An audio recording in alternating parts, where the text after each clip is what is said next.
right. Good morning.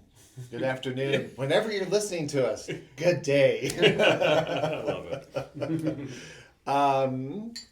So, first of all, I just want to mention we're starting to hear from people Yeah. through Instagram, Facebook, text messaging, stalking at the gym. I mean, we're hearing from people. The hookup apps, it's happening there too. Yeah, they are. But it's exciting to kind of, we've had a few events, like when we did the waffle breakfast, and you said, how many people have been listening to the podcast? And like almost everyone raised their hand, and I was like, okay, we have 12 fans. Thanks, listener. But sometimes when you do this, you feel like you're in this vacuum. Yeah. So it's exciting. We're loving the feedback. There's been a few topics put out there to us that we certainly have on our agenda. But we wanted today, we were just reflecting on, we've talked about a lot of the challenges of being gay, Right. and how that shows up in the societal dialogue. And I brought up, and I've done this with clients before, and it always surprises me, because I'll get a client who wants to come in and it's like, oh, being gay is so hard. Gay people are mean to me. But, there's like this negative narrative. Sure. I'm afraid to come out because of all these problems with being gay. And I will often ask the question, have you ever considered what the blessing or the gift of being gay is about? Wow. And It's tough. We don't think about that. And it's met with that kind of response, because people are just like, I hadn't thought of that. you can feel their brain coming to a screeching halt. Like, wait, that's not in my.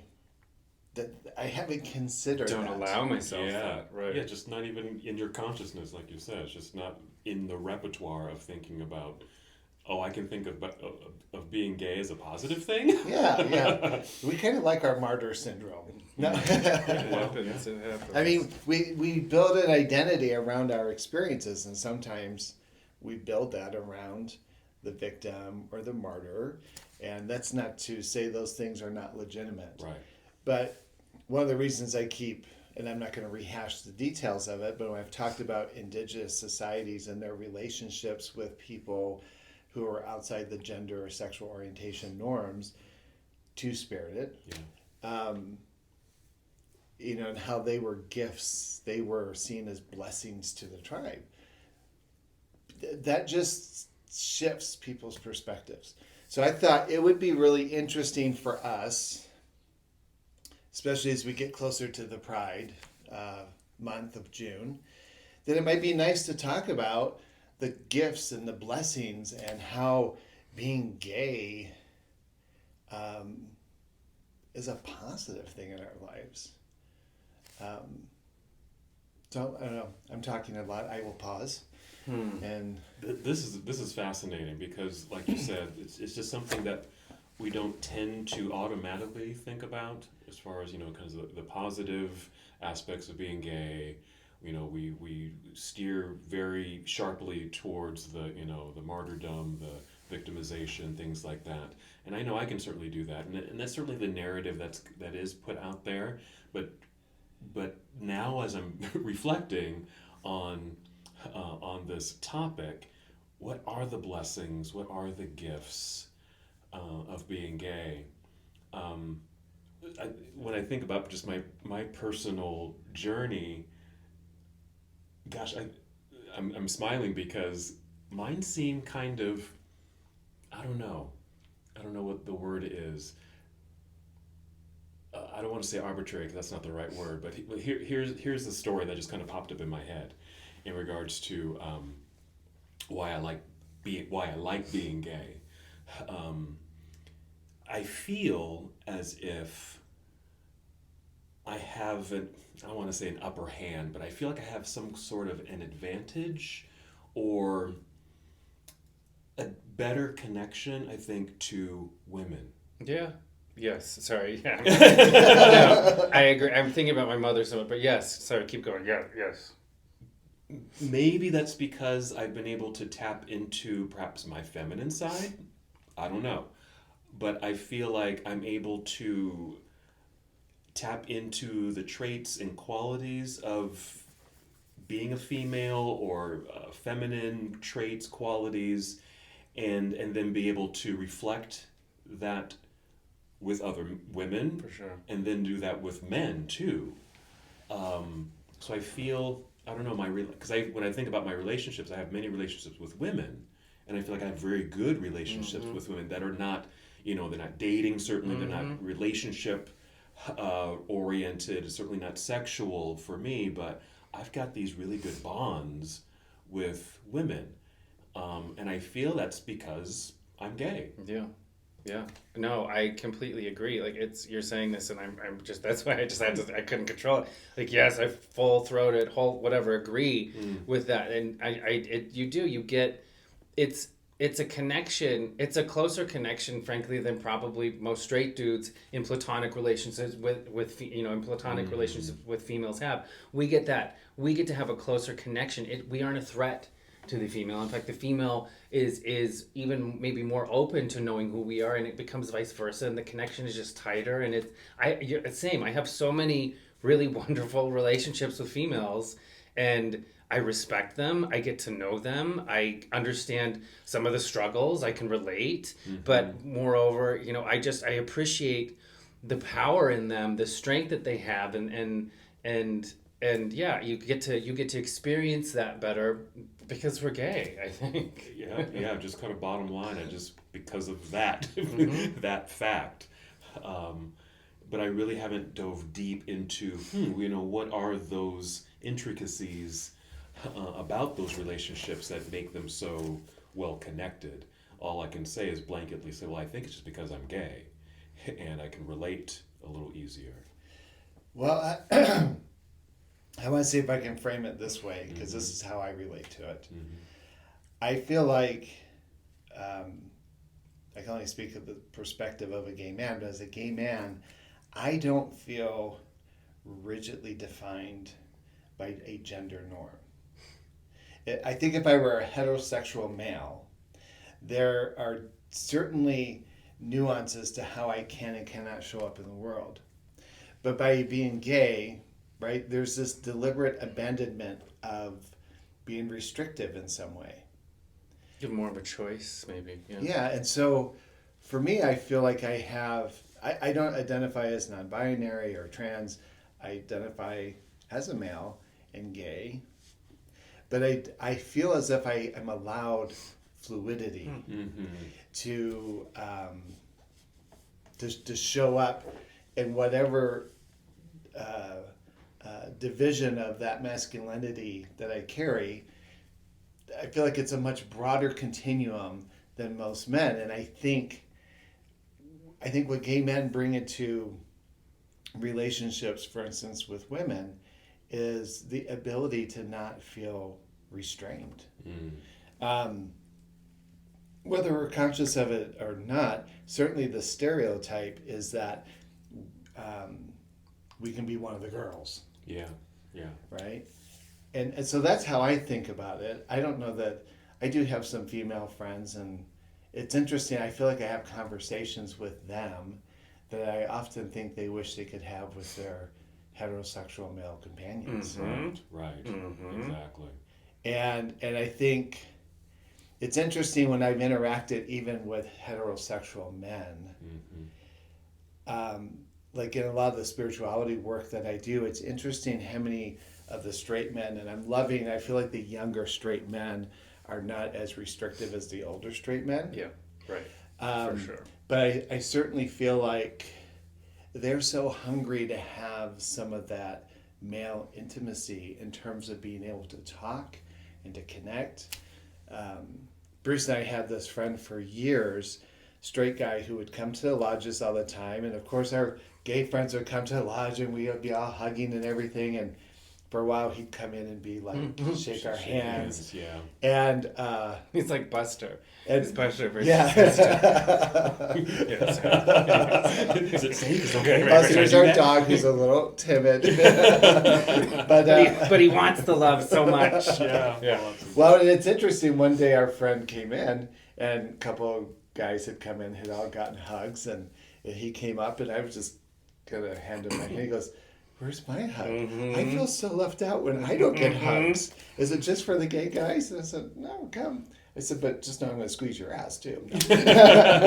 But let me just say, because like you, this topic I've never done this before. I've never thought about the gifts of being gay, and that sucks, and we definitely need to do this more. But what I'm hearing, excuse me, it's just allergies, I promise everyone. What I'm hearing, for you both, yeah. But what I'm hearing, and I just haven't thought about it before, is that, we're gay, and we have a wider spectrum of experience with humans.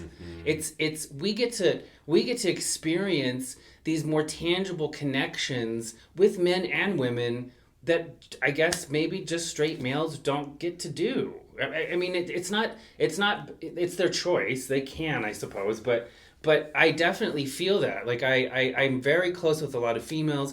I have plenty of my brothers that we're hugging and we have that type of connection.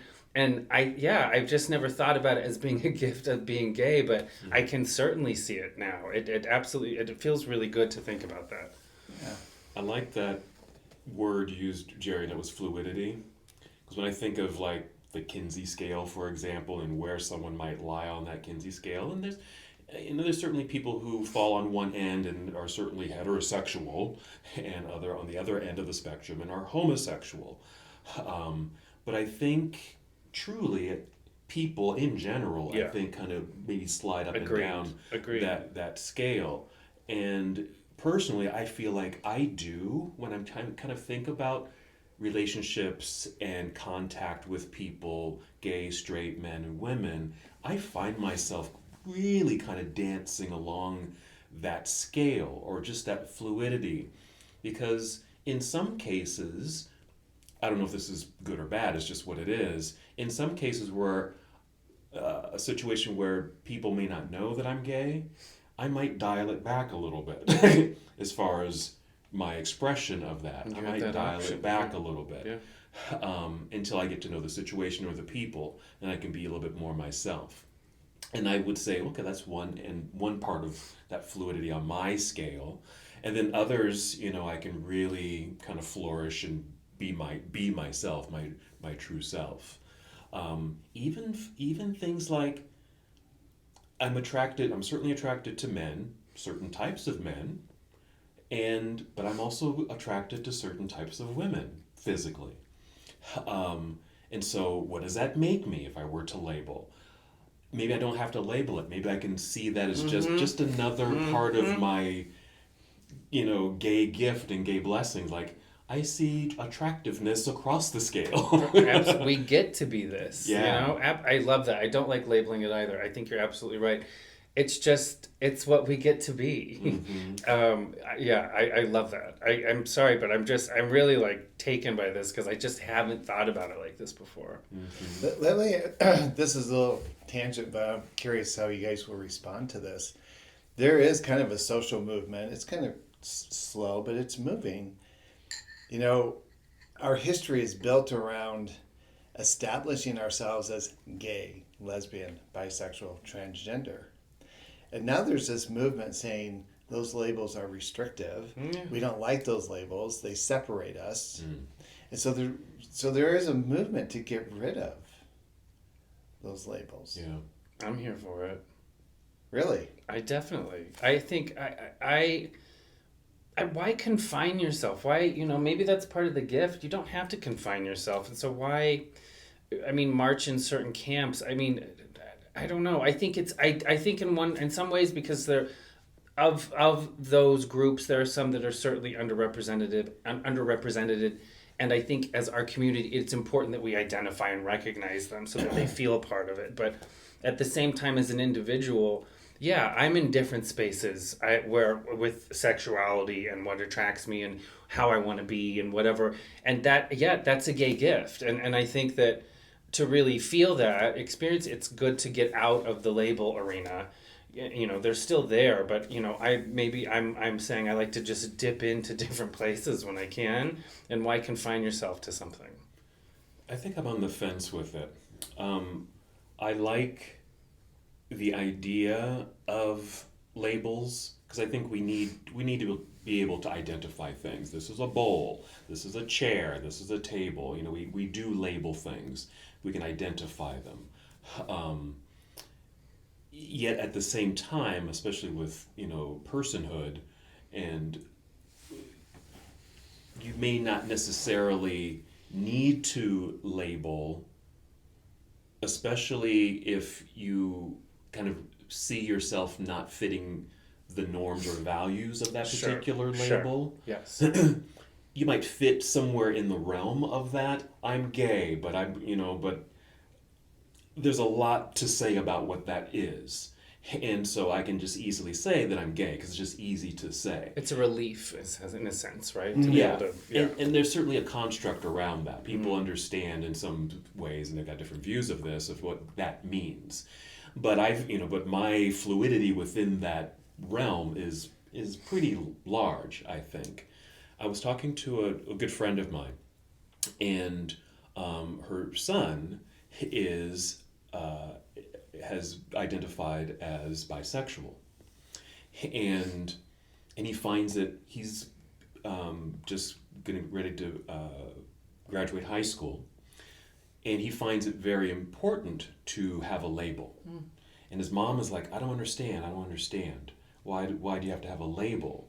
I think she's kind of with me, just just be who you are, just be the person that you are, and just show that. But I think for him, in his situation, he said, no, it's important that I can label myself, that way I can represent my community. If I know that I'm this, then I can step out into the world and represent it accurately. I'm like, oh, that makes sense. That makes sense. So Identity. it might be a generational kind of thing as far as labels and how we're using them. Because I think for me, it's just kind of easier to say, well, I'm gay. But I just know for me, there's a large pool of what my gayness is. And I can understand. Maybe it's also not just necessarily generational, but maybe it's age-based. More so when you're younger and you're coming out, it's important to identify so that you can represent a group. But then maybe as you age and get older, you understand, a different perspective. And I think I can certainly feel that way. I mean, I was straight, I had girlfriends.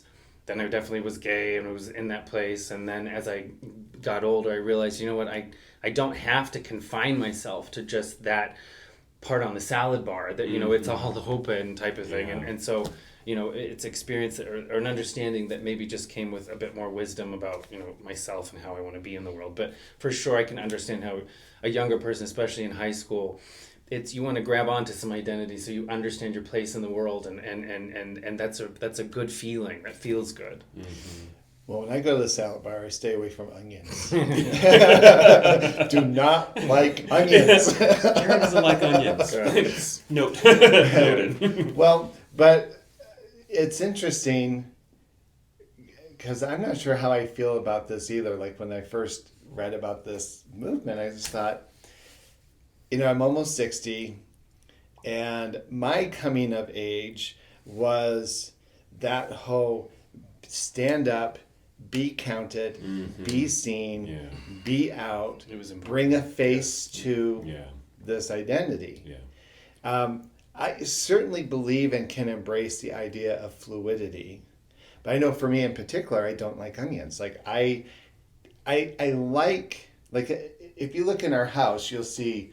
I guess it would be called homoerotic art, right? Where there's pictures, of men who are naked, who are, posed in really beautiful ways. I find it equally attractive if it's women.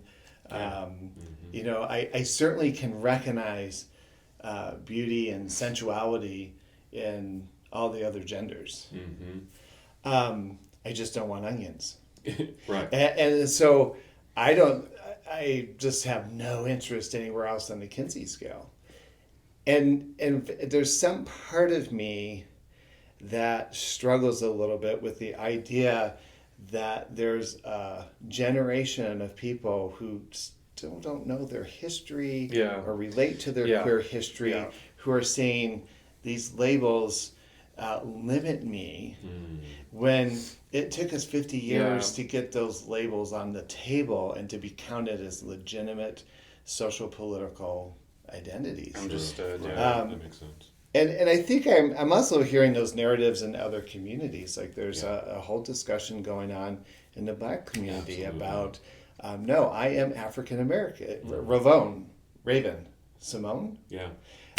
was just interviewed, and she's like, I was born and raised in Louisiana, and I have no idea where my ancestral roots are. And Morgan Freeman is kind of saying the same thing, right? So it's interesting, these identity politics are shifting, and I believe in an adaptation to those things, but there's a part of me that grieves a little bit that it's almost like we have to be critical of what happened to our past to move forward in the future. And I wish we saw it more as a stepping stone and a progressive thing, and not like we have to eliminate it. And quickly get rid of it. Yeah. Yeah. And I can't help but to wonder if part of that pressure is in response to, the early gay movement was to try to appear as heterosexual as possible, Right. right? And that didn't work really well. To keep it in the closet, though, some men had to present as females, and they were down at the Navy docks so they could get the sailor boys, and like that's how gay relationship could kind of happen. But Yeah. it was always in the dark. It was always, you're right. I can understand the problem with stepping away from our identities that have been established, because there have been many those before us that have just fought so hard and lost lives, whatnot, to get us there. We just haven't been in the history books for so long. Yeah. And so it's like, how do we, to me, it's exciting, like the concepts of, when I started my practice, for instance, transgender was not a popular term. It wasn't a term you used, yeah. Right? And now that we've reached this place of non-binary and the fluidity and understanding gender as a spectrum, what's the word? Is that the right word? Yeah. That doesn't sound right. Well, Anyways, it's a continuum. yeah. Yeah. So, and I count that as a gift, right? Mhm. That's, using a shamanic term, that is shape-shifting at its best. Mhm. Like we learn to grow and to adapt and to figure out how to become part of the dialogue. And I think that's a gift. It is a gift. I'm even thinking, we started talking about, when we talk about gay livelihood, we often kind of slip into the narratives of victimhood and downtrodden and those things like that.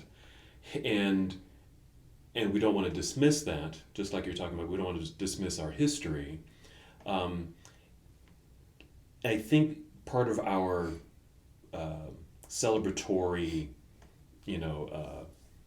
looking at this is because there's been hardship in our community, we have resiliency. Yes. We're resilient people. And so we can face a lot of things. You can overcome. And overcome. Yeah. I really see that as a gift. Mm. Because of the trauma, the hurt, and whatever is in our past, can build us. We has have built that us history. up. Yeah. Can build us up. Mhm. And when we are faced in the future, or even now, with things that are trying to squash our identity and who we are as individuals, people are stepping up. Mm-hmm. Well, and what I love about the resiliency is the creativity. Yes. And I'm thinking about, remember when Matthew Shepard Oh my gosh. was killed? Yeah. And they had those protesters.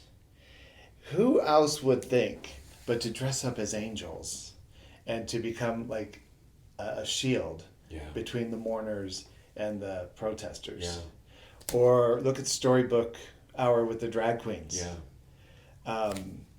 And so, I'm always curious, what's the duct tape over the mouth, right?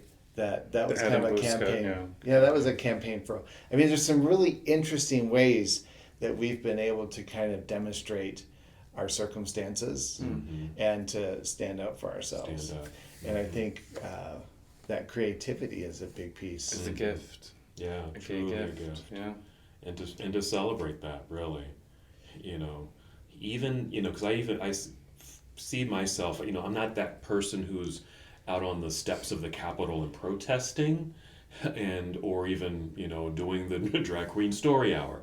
I'm not that type of individual, but I can certainly relate to, you know, what they're showing and demonstrating as representation of my community. You know, I feel like, even though I'm not doing those specific things, I've got my other ways of showing up and stepping up. I often, or really it's not even, it's been more recent, maybe in the last few years. I've been teaching yoga for a lot of years, but it's only been in the last few years where I feel like the yoga mat is my platform. That's my gift. Like I said, I'm not on the steps of the Capitol protesting, but I can proclaim, you know, human kindness and love and self-love and joy on the yoga mat to the people. and that's definitely a gift I was trying to thinking of how to articulate it in my mind, but that's it. It's because, yeah, of course we went through some shit. We've definitely individually, collectively, but it does imbue you with purpose to help others. And it feels so good. It's such a reward.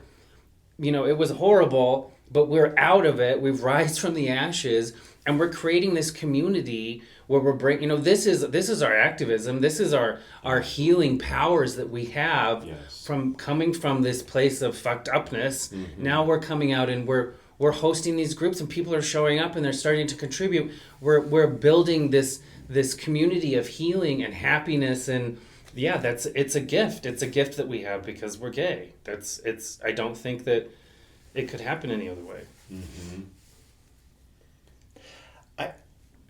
I think our sexuality is, I love to look at images, whether they're lesbians or gay men, but I love artistic images that show people of the same gender in love. And not because it's like some sense of eroticism. I think when I look at that art, I see the absence of gender expectations and rules. And I look at it and think, how can anyone be against this? This feels beautiful. This feels loving. This feels possible for everyone, right? And I love the energy of how we spend time intimately and sexually with each other. That and it's interesting. I think some of the struggles we have in our community are people who kind of get edged out, like they want their sexuality, but they are afraid to let go of their internalized homophobia to access it. Yeah. Right. But I think finding that liberty to be in loving, touching, sexual embrace it just feels poetic when it's happening.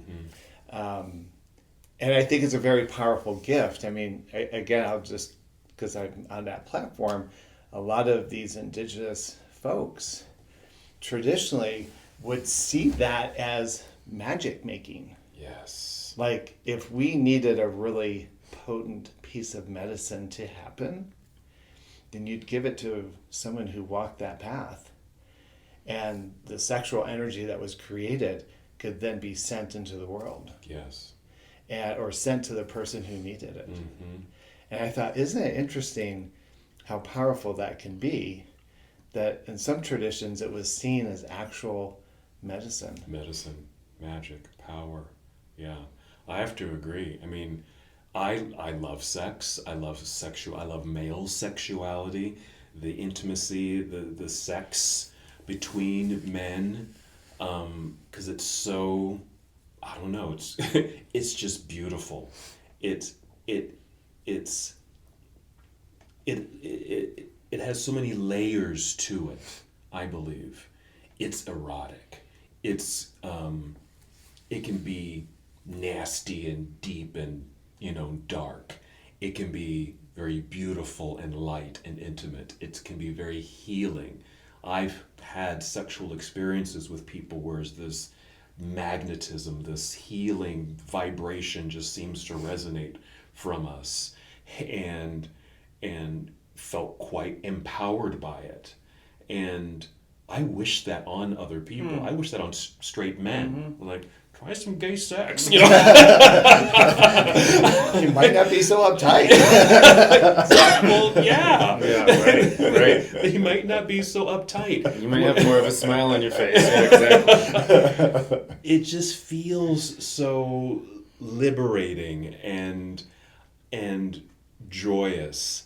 It got me thinking too, just looking at our diverse community in the gay queer world, all of our, leather, bears, twinks, the whole 9 yards, probably more like 36 yards. Because growing, because there's so many ways that you can just be yourself. You know, the other side doesn't. I'm sorry, but you're absolutely right. Unfortunately, the hetero side does not have that. You're absolutely right. We have that option, right? Yes. Like, well, I like big guys that are big and furry and married. Like, right. Maybe they put on a fox costume. Yes, right. Well, look, there's a door that leads you right into that. Sure. There they are. There's and your people. They're welcoming. Yeah. There's your tribe right there. Yeah, for sure. For sure. Or Yes. you can create it, which is another thing. You can create it. It's a fashion place. It's a shopping mall of options, right? That's gaiety.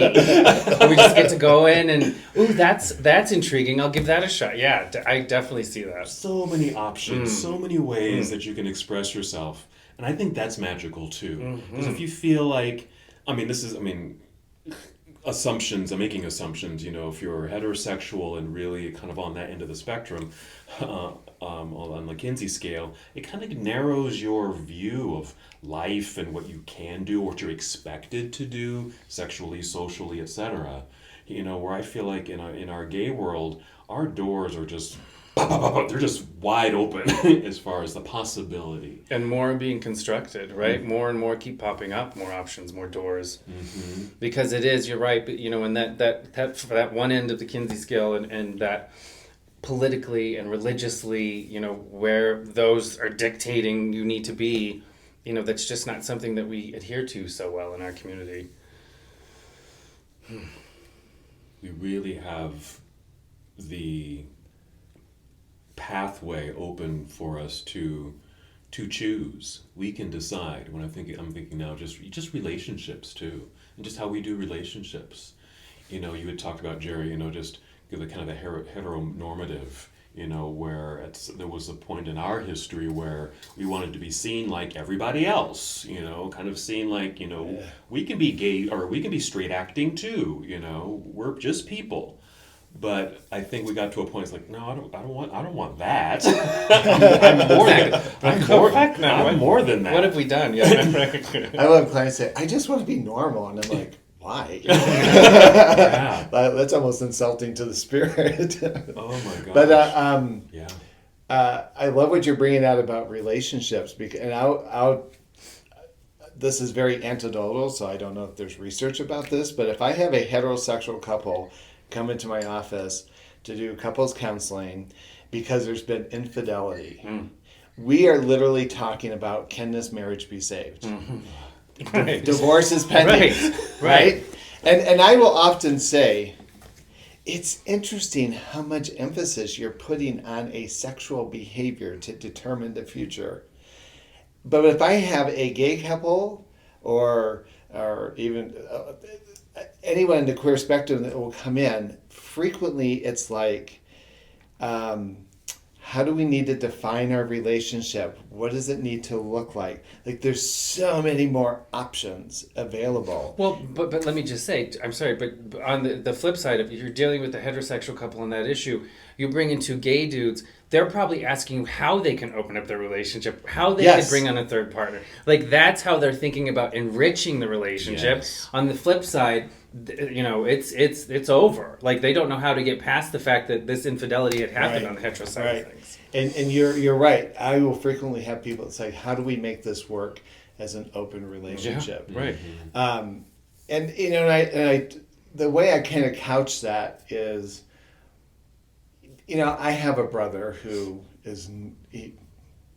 I can't speak to his religiosity. I know that he doesn't ever go to church. The only time he's been to church is when he got married, right? How many people go to a church to get married because it's the cultural expectation? The only way. Yeah. And my point is how the dogma of Christianity defines so many aspects of people's lives, whether they identify as Christian or not.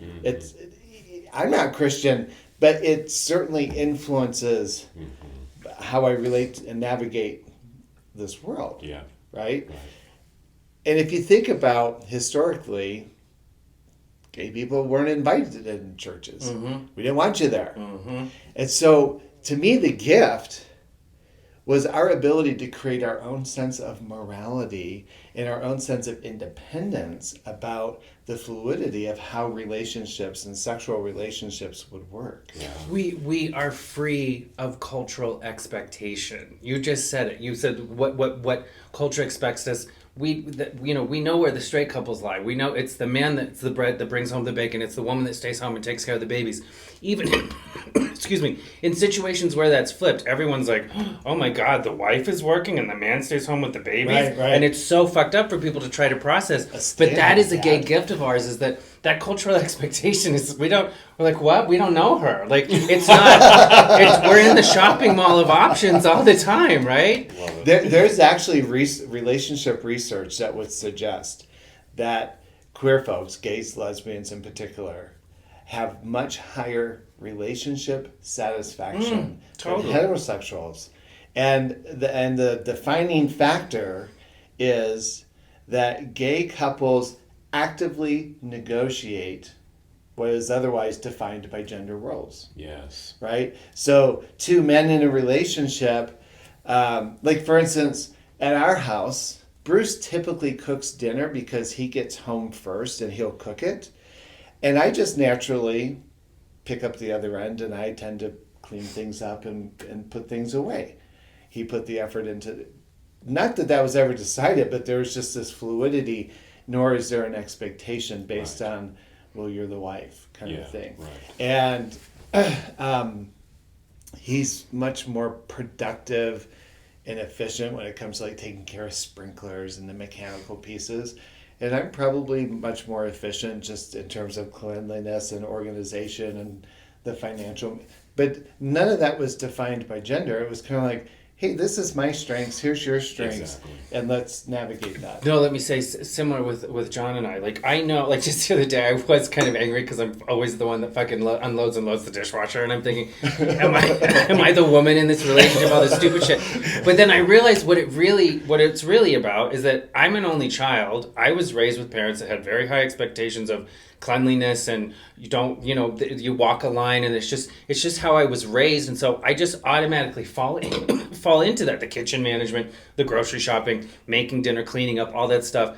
That's just how I was raised. He wasn't raised that way. He was the baby in a family of 8, and it was just a very different experience for him. His mother was a just absolute amazing person at managing that family. It was a full-time business for her. Wow. So she just automatically did these things all the time. And so he's kind of clueless. Sorry, honey. He's kind of clueless on some of these things.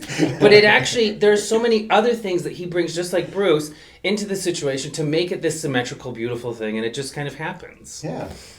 Bruce once said it to a friend of ours. He said, well, I just take care of the things that matter to me. Yeah. And if it doesn't matter to Jerry, then I'll take care of it. Yeah. And I thought, that's interesting because I feel like the things that I really value and think are important to the functioning of the household is where I put my time and energy.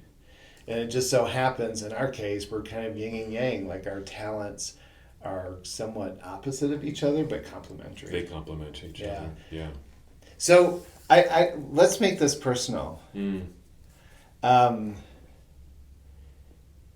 When don't we? I'm sorry. Keep going. Sorry. Haven't we already? We haven't had any tears yet. Come on. Truthfully, I did almost get there, but I thought, oh, it's too early. I can't find your shit. I was going to pinch you. And see if- They were close. Sorry. Go on. Sorry. Well, if you were trying to explain to someone about why being gay or how you view the world is so important to you, like, what would you say to them? Like, if you were, let's pick a parent, right?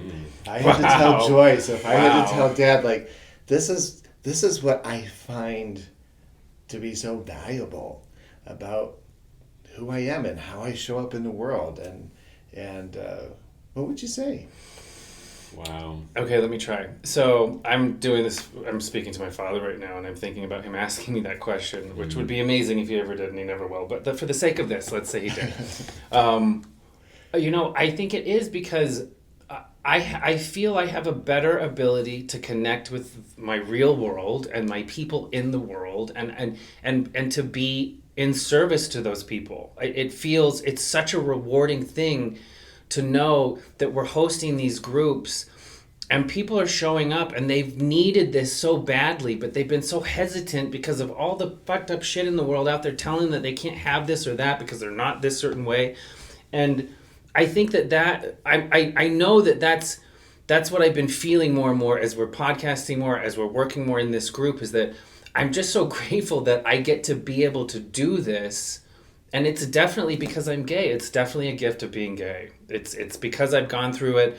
I've had some shit. I've learned how to get rid of the bag of look at what they did to me that I keep dragging around. I'm getting better at not, doing that anymore. And I'm just better at being vulnerable and talking about my problems, which is something I could never do. And knowing that people are out there hearing it and it's helping them. And I just that's part of this gayness for me, definitely. That's part of the gift of being gay. And I know I don't believe that my father would feel the same way about his existence and his place in this world. Like, I don't think that that's how he's wired. I don't think that he feels that there's a need for him to be like that for people.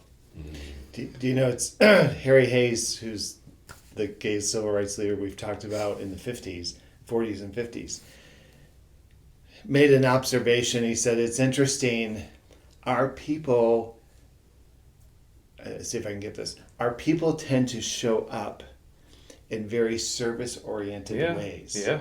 Hairdressers, nurses, doctors, Servers, right? Right? Like we tend to show up in that place of servitude.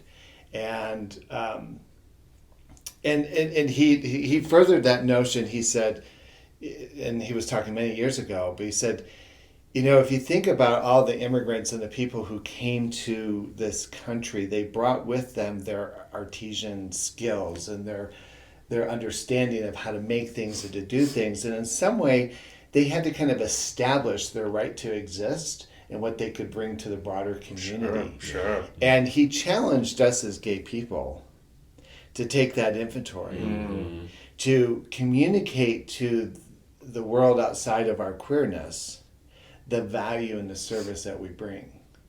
So I think it's interesting that you said, well, my gift is this place of service. I feel that, yeah. And I think, right, what happens when... I once wrote this poem that said, if you don't like us, then we're going to take everything that we created away. And then I proceeded to point out, like, the Sistine Chapel and all these places, and it's like, you don't get to have those things anymore. If you don't want us, you don't get to have those things. You don't get Ellen DeGeneres, and you don't get Elton John, and you don't get the Lion King, right? You don't get all these things. And that was in reaction to Harry's comment when I read that. So I just think this place of service is an interesting, it felt very reflexive for you to go. Absolutely. What about you, John? I have to agree with that. In retrospect, I didn't see this as a kid, but I see this now as an older adult, and feeling now what my purpose is. But now that I know what my purpose is, and it is in a place of service, when I backtrack and rewind the tape and go back to the beginning, you know, everything was in line, everything was aligned. And I've even had a conversation with my mom and dad about this a little bit more, probably more with my mom. That she also helped steer me in a certain way. Maybe she had a sense that I was gay at an early age. I knew, I mean, I was born this way. But I think a maternal sense knew that there was something different about this kid. And so she and her husband steered me, I think, in the right direction. Because I remember asking her, why did you put me in Catholic school? They're not Catholic. And the response was, well, we really wanted you to have a good education. And have a nice small setting where you're going to get attention and get the knowledge that you deserve and all of that. And all the people that we talked to, all the other parents, they all said, oh, put him in parochial school. He'll get a good education. So that's what we did. We put you in, and so that's my education. It's all in Catholic schools. And so I grew up Catholic in that respect. Another question I posed was, or the revelation I had was, gosh, what would happen if I didn't go to parochial school? 2, what would have happened if I was straight, especially as a black kid in Oakland? I mean, there was certainly a path that I could have taken. That when I look back, like, oh my gosh, I am so glad I was not steered. Your parents helped you to get on the right path with those choices. Yeah, sure. And then and that may have been a piece that allowed me then to, come out as gay and be my gay self. Because I think if I was immersed in that culture, the other culture, I don't know if I'd be where I am today. You may not have grown up being happy with yourself. It would have been difficult. It would have been very, very difficult. So, looking back, I'm so grateful that I was born this way and was able to be put on this trajectory that I've been able to, path my way through and get to this point and see the gifts and see the blessings, meeting the right people, being in contact. I mean, certainly meeting Jerry and Bruce were just, monumental pieces in my evolution, my self-evolution, and my spirituality even. And I don't know, I just don't think that would have happened. I hear you, yeah. if I was on this other track. Right. I'm so glad that I'm gay. Yeah.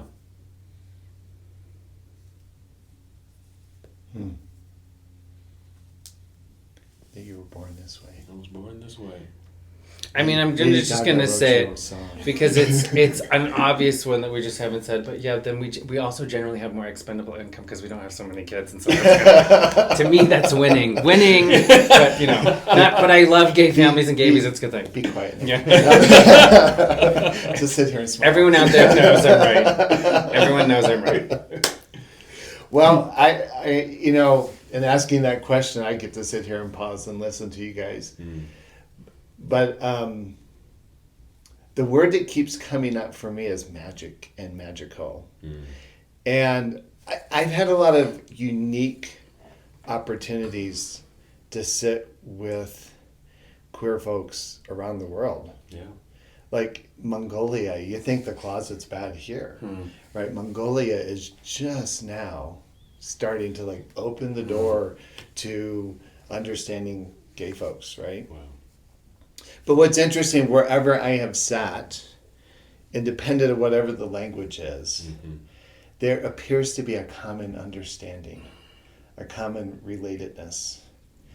And when I think about, when I've hung out with the fairies, when I've hung out with people in New York to California, and you've certainly have been around the world and have engaged with folks, there's just something magical energetically that happens, the potential happens. I was telling a young man yesterday that came to the house to do some work. When I do a sweat lodge, and if I do a lodge that is queer focused, the medicine and the power and the magic of that lodge is different. I'm not going to say less than or better than, but it is so different than when I have kind of a co-ed mingling of everyone. Right. And I absolutely believe that there is something energetic that happens when look at the three of us sitting here, right, from all different parts of the country, with very different lived experiences, and yet we can sit here and experience deep levels of empathy as well as appreciation and expression. That I absolutely am convinced that we are a magical tribal community. That sometimes we get seduced by the narratives of the world that want to really emphasize our differences. And that's what I think is what's amazing about Mindfully Gay is we're saying young and old, big and small, whatever your reference is, just your piece is critical. And I think we get that. Yeah. I mean, if we could turn Congress over to the queers, Oh my gosh. the national parks would look fabulous. So much would get done. No, but I'm realizing now, like definitely the traveling that we've done, and we've been to plenty of circuit parties, we've been to plenty of gay gatherings, and you're right. It's a very different than as opposed to going to, I guess, an otherwise mixed or heterosexual event. When you go to these gay exclusive events and we're all together celebrating, my God, it is it's profound. It's like, profound. Because we all know we've been through shit and we've had that together, but then we can come together and really celebrate. And that's what happens at game night. I know it's stupid, but it's just so nice to have us around each other doing something, having some laughs and fun, and it's elevated. It feels at a different level than would maybe a normal, or not a normal, it's not a word, but then another type of gathering. But yeah, it is a magic. It does light up when we come together. Many years ago, John and I hosted an event at our house. We probably had 15, 20 guys that showed up. It was a larger gathering, and we had, I think it was a Body Central event, and the energy was just palpable in the room. And so we all gathered in this circle, and just our arms around each other, just in this loving, and we breathed, we took breath together, and then we just talked about, think about what the world needs. Think about, let's create this energy, and we kind of created like this energy amongst ourselves, and then we just kind of collectively, with a breath, like released it. And it's almost, you could feel like this hot air balloon like leave the room. And I thought there was so much incredible healing medicine that was released in that breath. And I've experienced that. I don't always understand the fairies' approach to things, but I appreciate the energies that they raise. Yeah. And their consciousness about doing that. Right. And I've had other pocket-like experiences, which has all been like the catalyst that started Queer Spirit and even Mindfully Gay. Exactly. I love that. And I love it when we can bring our spirituality and our sensuality and our campiness and we have great comedic timing. Right? Truly, I mean, I love when all that energy comes together. It's really quite powerful. It's very powerful. Very powerful. And But I love it when people say, if you could take a pill and be straight. I'm like, no, no. thank you. No. No. In fact, when there's these discussions about trying, I hope they never find the genetic determinant about gayness, Oh my because God. if we find it, there are people who will want to eradicate it. Yes. And it's like, no, the world needs more gay genes. Yes. Oh my gosh. A couple things. Magical, and celebration. two, I think, very important words that we need to slap on to our experience, for sure. And pride is coming up, and it certainly gives us an opportunity to kind of be out there in full glory, right? In the parades, showing off in all your regalia. I mean, Jockstraps. I mean, everything. It's all of it, and I love that, and I love that we have that opportunity, and that's based on our history, and what started, 50 plus years ago, that allows us to be able to do that, right? Yeah. And we've talked about this. We have that opportunity in this celebration of time to celebrate. What we don't celebrate is our coming out. Yeah. And we've talked about this, and we've been kind of brainstorming and just kind of putting it out there energetically. What if we also used our Pride celebration in June to also celebrate coming out of the closet? Like a day of ritual. Exactly. Yeah. Exactly. I mean, there is, Coming Out Day, which is October 10th, I believe. Yeah. But is there a big parade or is there a big celebration? I mean, there's no ceremony around our coming out experience. We're going to create one. And we're going to create one. We're going to walk through the veil. No, but we've talked about this before, and I definitely still, it's hard for me because when I think about that, I just think about my coming out, and it sucked, and I wasn't happy, and it makes me angry, and blah, blah, blah, blah. And yeah, I would like to reprogram, I would like to redefine it for sure. Mm-hmm. And I can see how, it's hard for me to feel it right now, but I can see how if I can bring my gay family around, we can gather to do this together, how that can actually be a really powerful experience to do something, to hold that for others and for them to hold that for me. I mean, that's, it's like I said, it's hard to feel it right now, but I can see that could be a transformative thing. Yeah. The element that I think could be the most healing, and you mentioned gay family. Melodoma Somé, who was from Burkina Faso, Africa, is an elder that Bruce and I have spent a lot of time with, who's departed. And we've done lots of rituals with him. In every component of the ritual, and he would say in Burkina Faso, in his tribe, in his community, people would know, oh, John's going to go off and do a water ritual. And so they will send him off, and they'll wait for his return. And when he comes back, like, oh my gosh, John is back. And it's not just because he went and did something. They knew that when he went out, he was going out as one person, and he was coming back enlightened. He was coming back different. Yeah.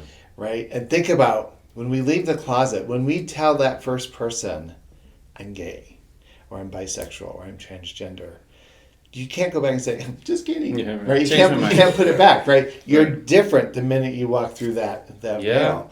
And when I think about this ritual component, like what's important is that we have a community of people so that when someone comes through the veil, we celebrate that. We celebrate the new you, the journey you're on. And not only is it just a celebration, it's a commitment. I'm here for you. I'm here to support that vision. I'm here to support what Spirit brought you. And what if we just considered that who we are as gay men is a spiritual awakening, a spiritual calling. And attached to that is an expectation from the ancestors. I believe that. And my commitment to that is, how do I show up and facilitate your calling? How do I hold you up in that? And so this community piece is more than just a polite applause. It's like, I'm here for you. I'm here for you. How do I support that? And see, and that's another gift of being gay, is that we can kind of go back and litigate, I hate that word, but we can go back and litigate a few things. We can rewrite those. We can change that. We can, like I'm saying, I'm struggling because I'm thinking about my coming out and it sucked, and I would like to think about it differently. I would like to have a better understanding of what that, a different understanding of it is, and we can do that together. We have that as a gay gift. We can change those things. Yeah. We're creating this ritual as we're talking, but what if we invited family members? Like, we were going to have our gay family there, but Mom and Dad, I want you to be there when I do this, whether they show up or not. Imagine if our families could, in 2024, re-envision or revisit how they might have showed up 20 years ago. Wow. Yeah. Right. It's tough, Jerry. That's tough. I like it. It's tough. I'm instantly my instance that's it's not for them. They don't get this. They don't deserve it. It's my dad the other day, not the other day, it was a few years ago, sorry, but he said to me, it feels like the other day. I'll have a carry in tomorrow and the next day. But he said to me, Bud, if we could do it over, we would have come to more track practices or football games, things that I was participating in. And I was just like, it just crushed me because, yeah, of course I wanted them to show up and see me do this shit that I was doing because I wasn't being supported anyway. And so it just crushed me a bit when he said something like that.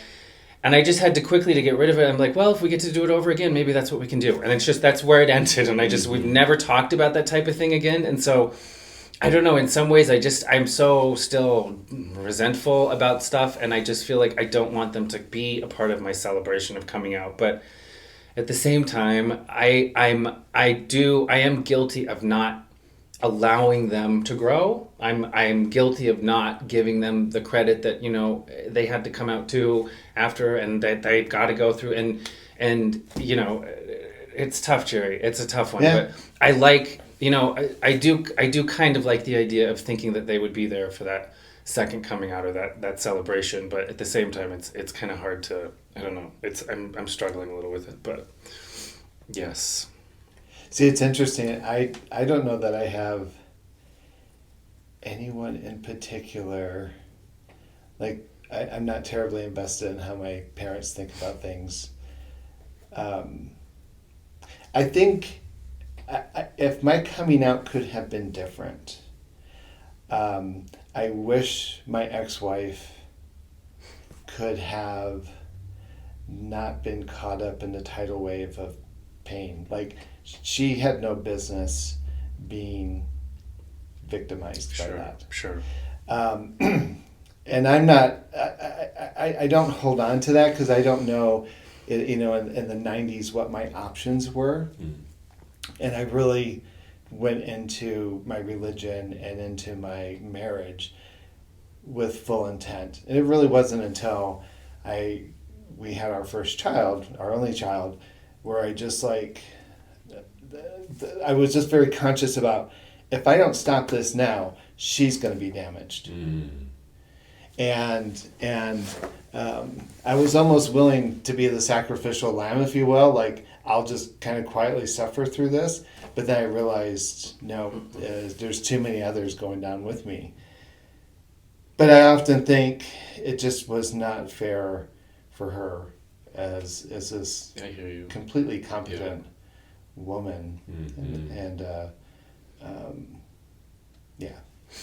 So would I invite her to something like this? I don't think so. Mm-hmm. But I kind of wish she could have a ritual where she could feel like whatever weight that she might carry with that it could be shifted for her. Right.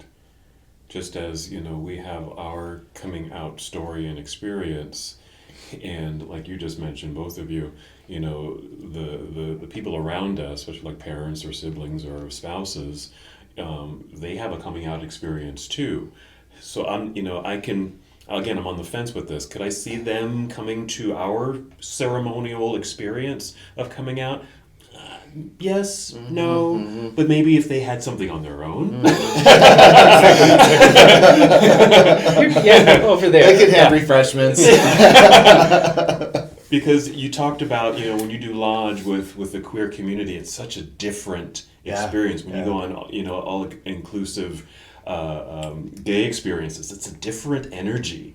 And I feel like I would want that in my coming out experience. Like my gay family is there, all my gay brothers and sisters are right there, and Yeah, we're alive, motherfucker. Yeah, for sure. Have you ever been to like a cocktail party or just a gathering and it's all like gay men, and then and then like the one straight And then woman, record scratch and it's like, yeah, yes. like the one straight Yeah. woman comes in, They're here now? and they could be a completely in alignment ally, Yeah. but you would the whole room just Takes shifts. notes. They all And, take notes. and what's interesting is I don't know that they notice, but there are times where I've tried to explain to friends like, You just and- deflated everything there. and they're so offended by it. It's like, It's you, not me. Sorry.